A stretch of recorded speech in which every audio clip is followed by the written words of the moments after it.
그들이 예루살렘에 들어가니라. 예수께서 성전에 들어가사 성전 안에서 매매하는 자들을 내쫓으시며 돈 바꾸는 자들이 상과 비둘기 파는 자들이 의자를 둘러보시며 아무나 물건을 가지고 성전 안으로 지나다님을 허락하지 아니하시고 이에 가르쳐 이르시되 기록된 바 내 집은 만민이 기도하는 집이라 칭함을 받으리라고 하지 아니하였느냐?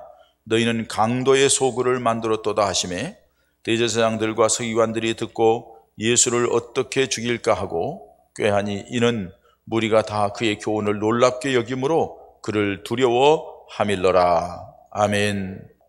오늘은 세계적으로 지키는 종교개혁주일입니다. 올해로 504주년을 맞고 있습니다. 1517년에 마틴 루터가 독일의 빈덴베르크 교회의 정문에 당시에 잘못된 신앙 내용들을 95개를 뽑아가지고 신학적으로 문제가 되고 잘못된 부분을 쫙 붙여놨어요.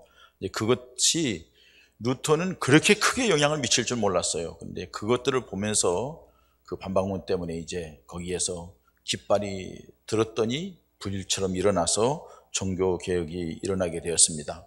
그래서 그날을 기념하는데 이 종교개혁주일은 단순히 과거의 사건을 기억하는 데 의미가 있는 게 아니라 그 과거의 사건을 보면서 오늘 우리들의 모습은 어떠한가, 우리 교회의 모습은 어떠한가 하면서 한 번쯤은 돌아보면서 우리들의 신앙도 우리 교회의 모습도 새로워져야 되지 않겠는가, 새로워져야 된다 하는 의미에서 이런 절기를 지키게 된 줄 압니다.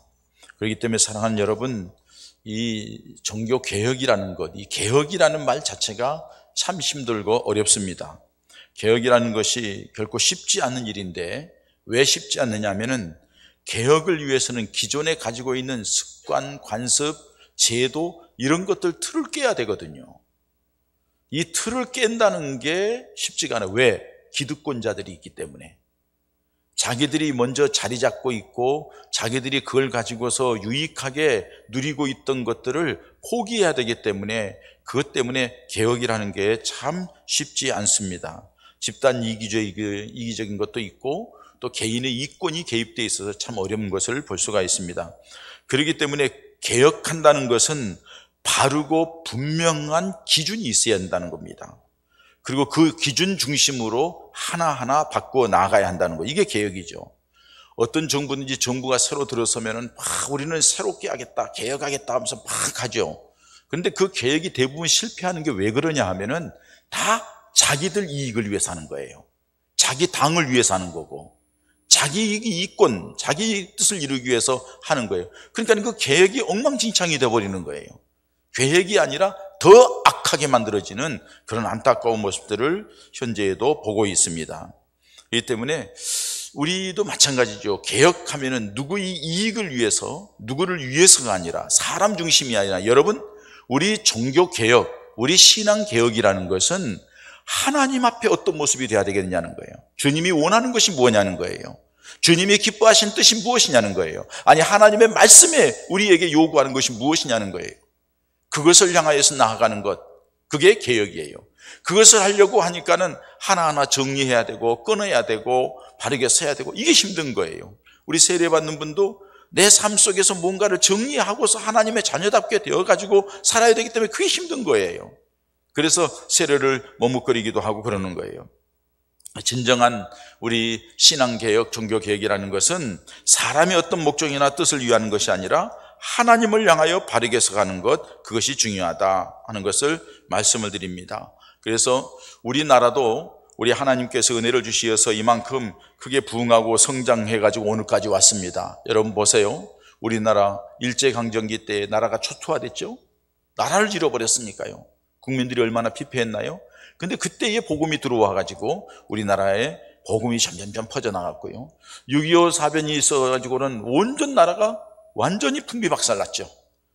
완전히 거지 나라, 완전히 아무것도 없는 비참한 나라였잖아요.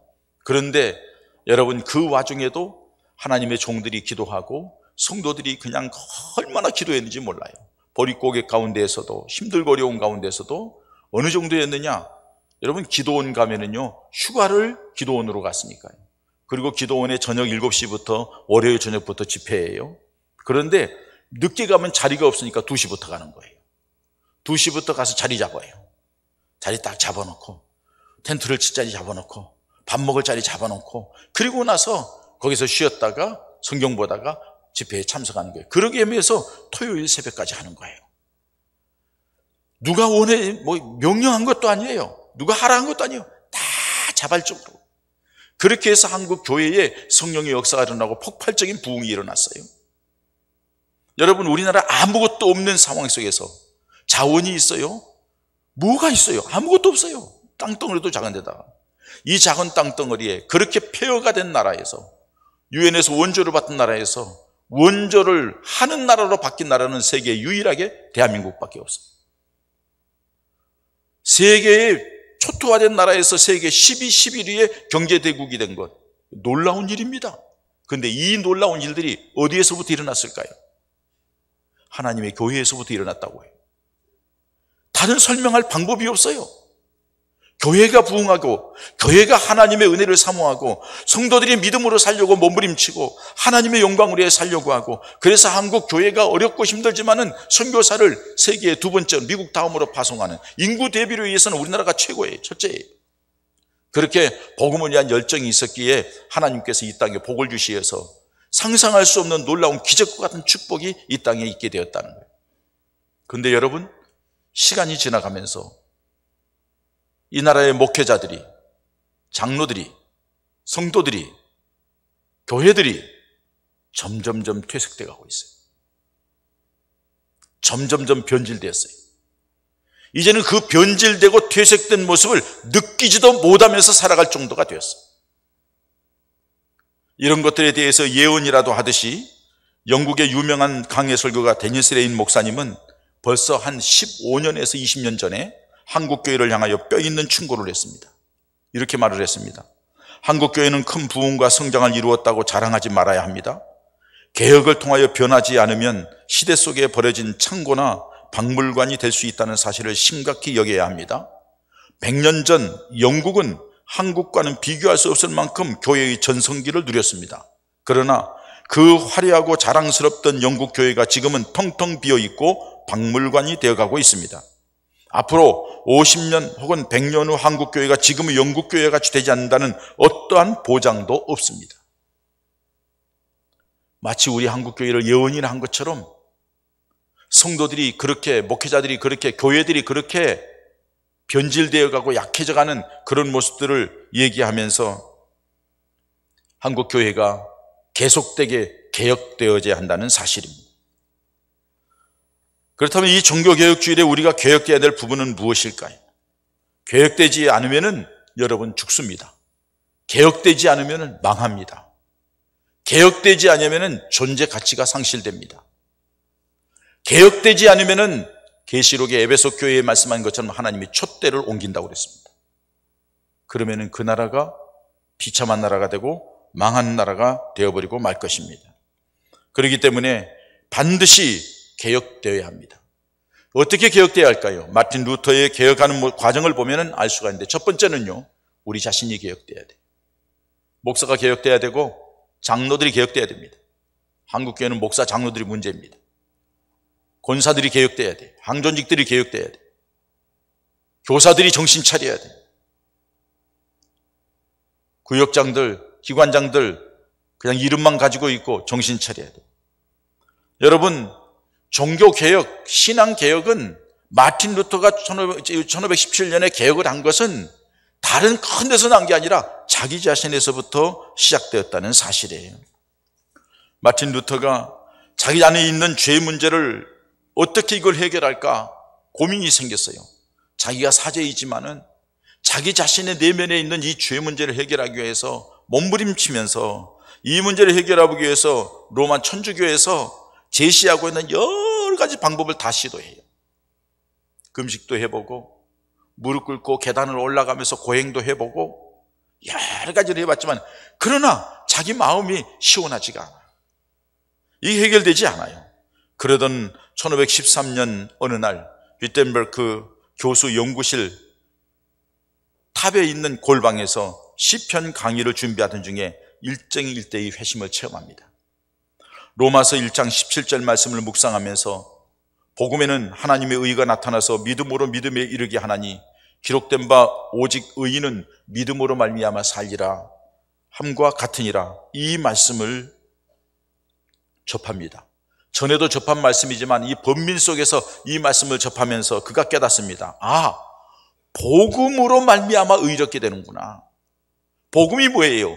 예수 그리스도로 말미암아, 예수 그리스도께서 십자가에 죽으신 그 사실을 믿는 믿음으로 말미암아 내가 의롭게 되고 내 죄가 용서되어지는구나, 오직 믿음으로 말미암아 해결되는구나 하는 것을 깨닫게 됩니다. 그리고서 박차고 나갑니다.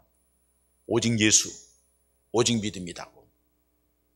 그때에 루터가 깨달은 심정을 이렇게 글로 남겼습니다. 이제 나는 성경을 완전히 다른 눈으로 보게 됐다. 기쁨이 찾아왔다. 새롭게 태어난 것처럼 느껴졌다. 마치 내가 활짝 열린 성문을 통해서 천국으로 들어간 듯 했다. 순식간에 성경 전체가 다른 얼굴로 내게 다가섰다. 다시 말해서 루터는 자기 자신이 이 복음을, 이 믿음의 비밀을 깨달은 뒤에 하나님 앞에 이건 아니지 않느냐, 하나님 앞에 이렇게 해서 해야 되는 게 맞지 않느냐 하고 95개 조항을 내걸었고, 그것으로 인하여 종교개혁이 시작되었다는 사실이에요. 여러분, 마틴 루터만이 아닙니다. 영국을 변화시킨 존 웨슬러, 또 존 낙스, 쯔빙글리, 존 칼빈, 모든 사람들이 다 자기 자신이 주님과의 만남 속에서 변화와 개혁을 일어나면서 하나님 앞에, 하나님이 원하는 것, 하나님 앞에 서는 것이 어떤 것이 옳은가를 당당하게 나아가서 전했다는 사실이, 자기 자신의 계획에서부터 시작되었던 것을 알 수가 있습니다.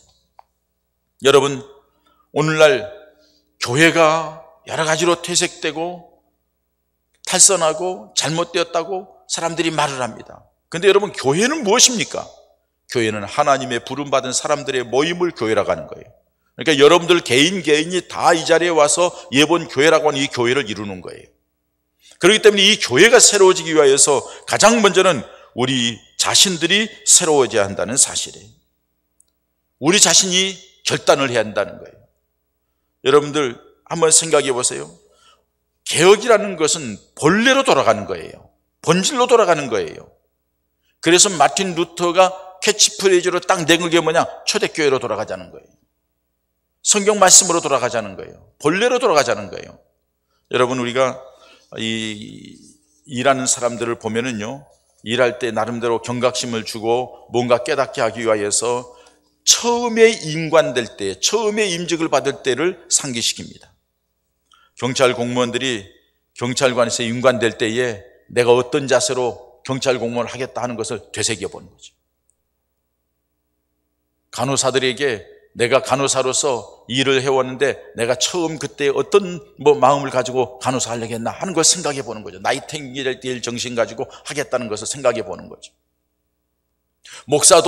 목사가 처음 안수받으면서 목사가 되겠다고 해서 안수받을 때 그때에 하나님 앞에 내가 어떤 모습으로 목회자를 하겠다는 그 마음, 처음을 돌아가 보지 않은 거예요. 여러분들이 장로가 될 때에 처음 임직받을 때 어떻게 했어요? 어떤 마음이었어요? 장로가 될 때에 나름대로 하나님 앞에 내가 이렇게 하겠습니다 하고 다짐하고 결단한 게 있을 거예요. 그게 지금 유지되고 있나요? 권사님이 됐을 때에 권사로서 그게 유지되고 있나요? 지금 어떻게 하고 있나요? 우리 자신을 돌아보자는 거예요. 초심으로 돌아가는 거예요. 원래로 돌아가는 거예요. 가지고 있던 처음에 그 모습으로 돌아가는 거예요. 그게 바로 개혁이에요. 주님이 원하시는 그 자리로 가는 게 그게 계획이라는 사실. 여러분, 우리 주님께서 우리에게 원하는 모습이 무엇일까요? 내가 정말로 예수 그리스도를 제대로 믿고 있는가?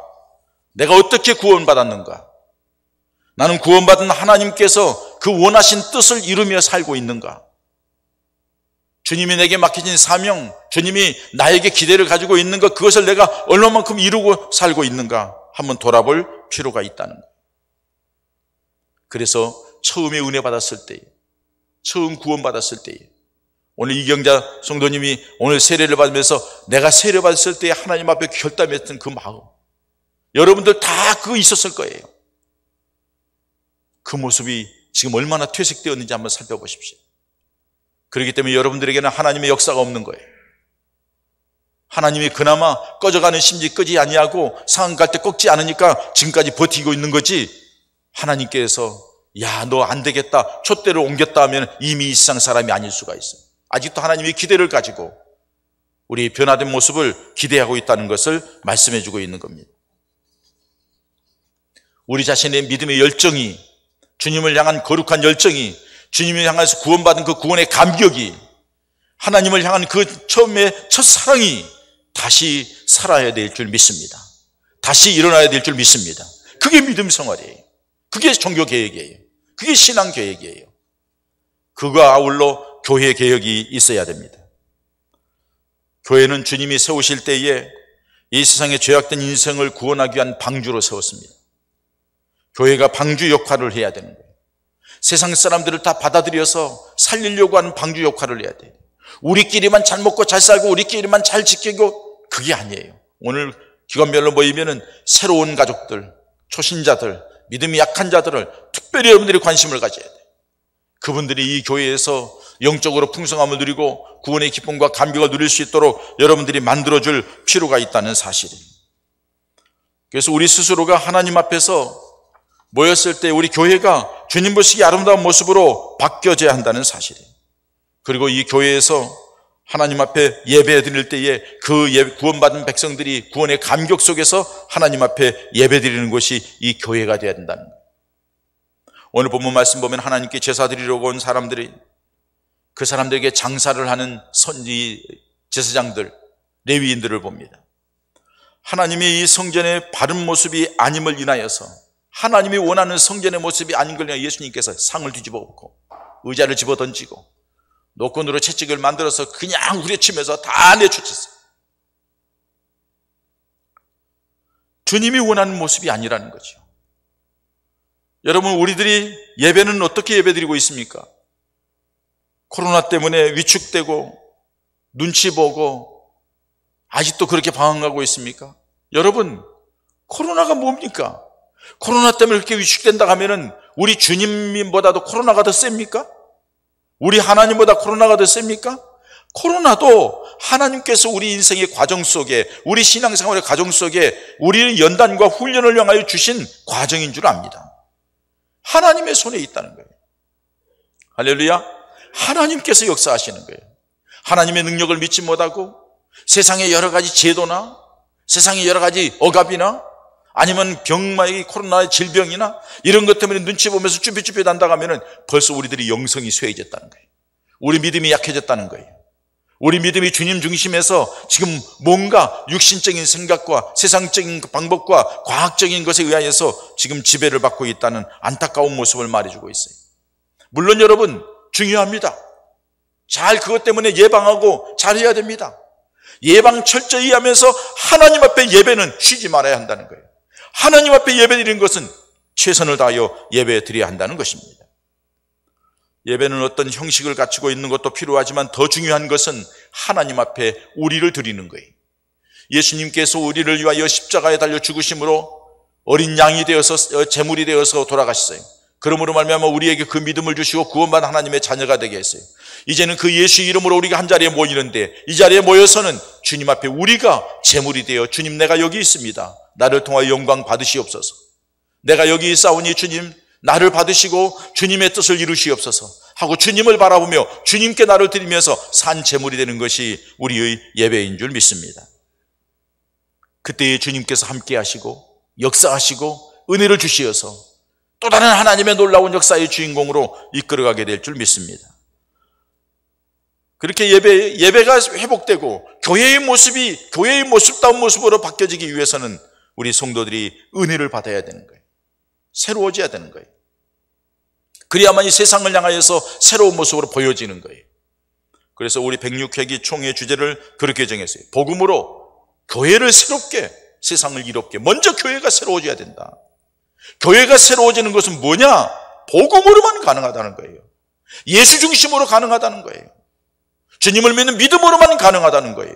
그래야만이 교회의 모습이 바르게 된다는 거예요. 목사가 그렇게 써야 돼요. 장로들이 그렇게 써야 돼요.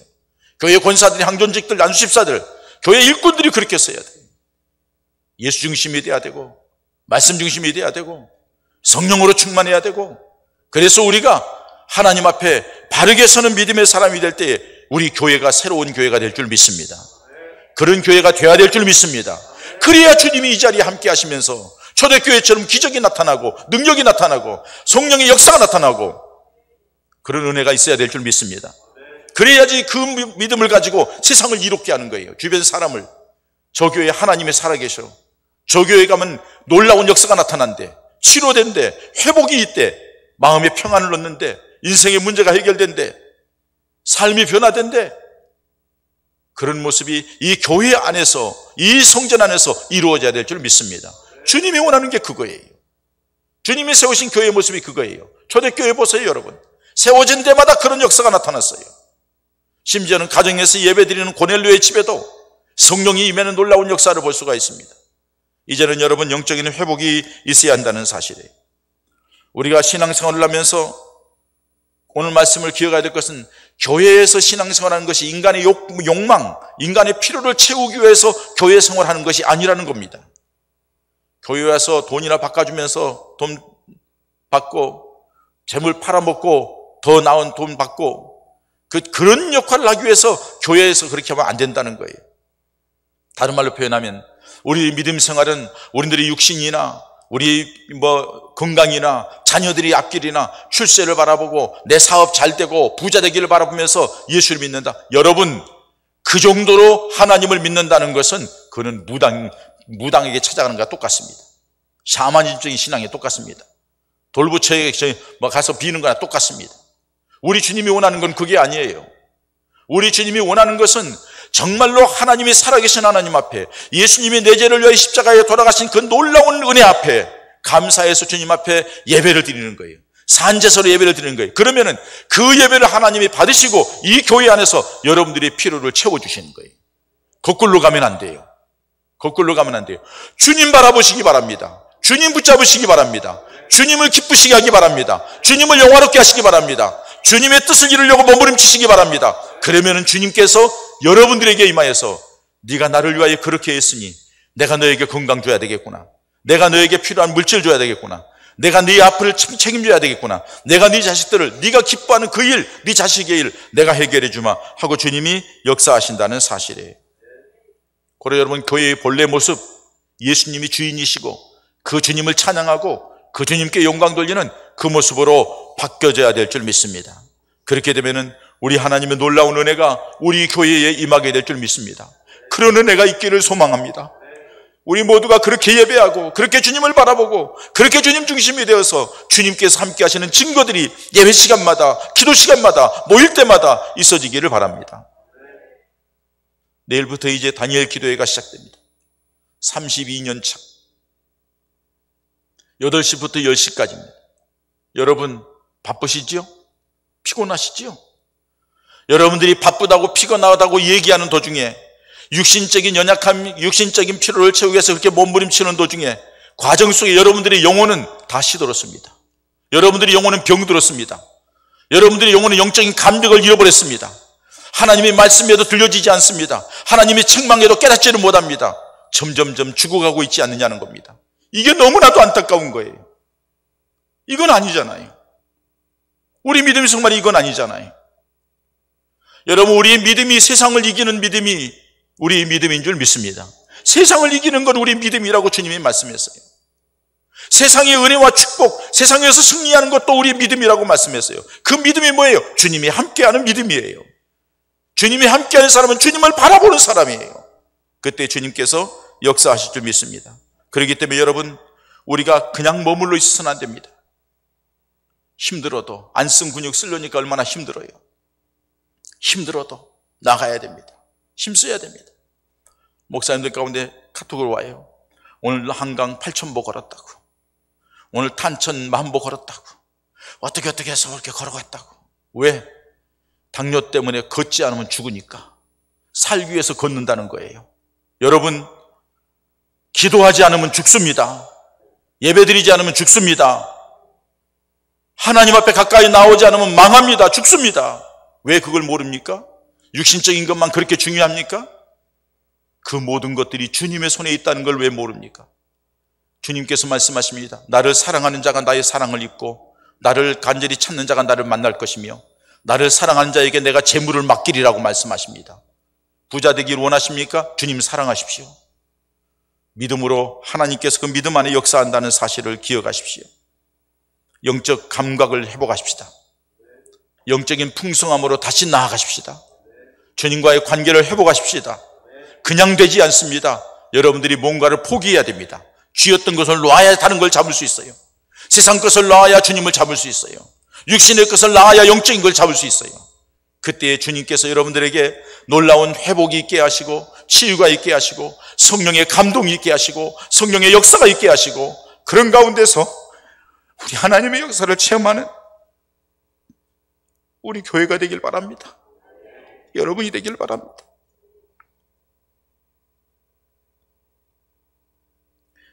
주님께서도 이 교회는 만민의 기도하는 집이라고 말씀하십니다. 그리고 다 뒤집어 엎으시고 주님이 어떻게 했어요? 그 자리에 병자가 있어요.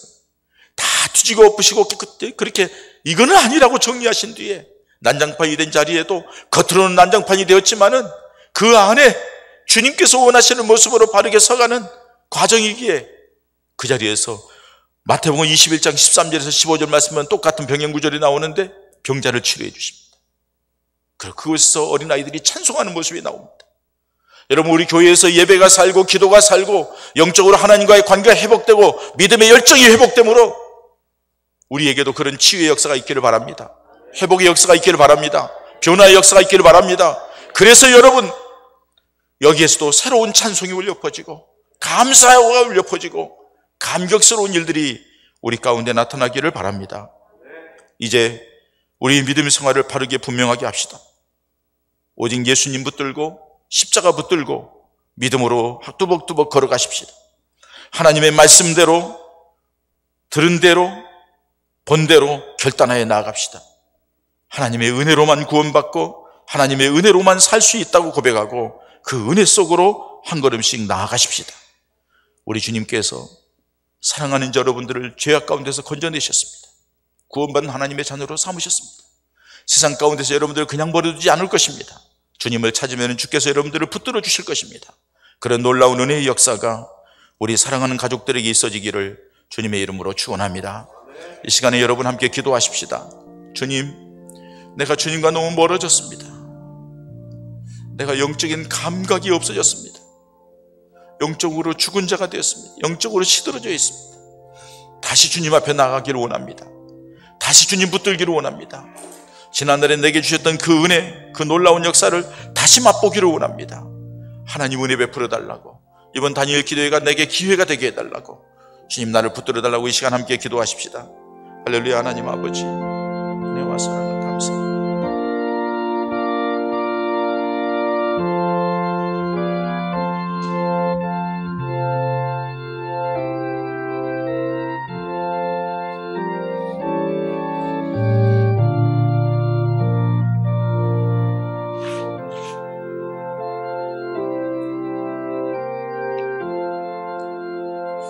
아버지 하나님, 부족한 저희들을 사랑해 주시고 구원해 주시고 은혜로 지금까지 이끌어 주신 것 감사합니다. 그런데 저희들은 주님의 그 은혜를 저버리고 육신에 매이고 세상에 매여서 감정의 노예가 되고 알량한 것에 끌려서 주님과 너무 멀어졌음을 고백합니다. 주님의 말씀에도 그 말씀이 내게 주신 말씀이 들려지질 않습니다. 주님이 때로는 가로막아도 그냥 고집대로 그냥 밀고 나아가면서 점점 나락으로 떨어져가는 안타까운 모습을 주님이 보시면서 안타까워하는 모습을 생각합니다. 주님, 다시 이 종교개혁주일에 내 개인의 믿음이 개혁되게 하시고 회복되게 하여 주시옵소서. 신앙의 열정이 회복되게 하여 주시옵소서. 나았던 주님 다시 강력하게 붙잡게 하여 주시옵소서. 잃어버렸던 기도의 줄 다시 잡게 하여 주시옵소서. 말씀을 멀어졌던 말씀을 읽는 것 다시 말씀 속에 들어가게 해 주시옵시고 그때마다 새 은혜를 베풀어 주시어서 주님이 주신 은혜를 간증하는 우리 사랑하는 가족들 모두 되게 하여 주시옵소서. 예수님의 이름으로 기도하옵나이다. 아멘.